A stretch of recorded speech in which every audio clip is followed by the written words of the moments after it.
Hello everyone, welcome to Fresa Technologies YouTube channel.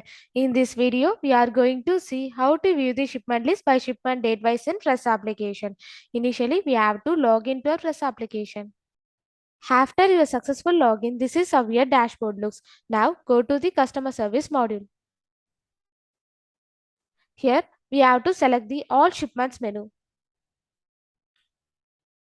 Now, the all shipments page will be displayed on the screen. Here, we have to choose the date range column as shipment date. Then we have to select the duration for which we want to see the shipment list. Here, click on the submit button. Now, the shipment list will be displayed on the screen.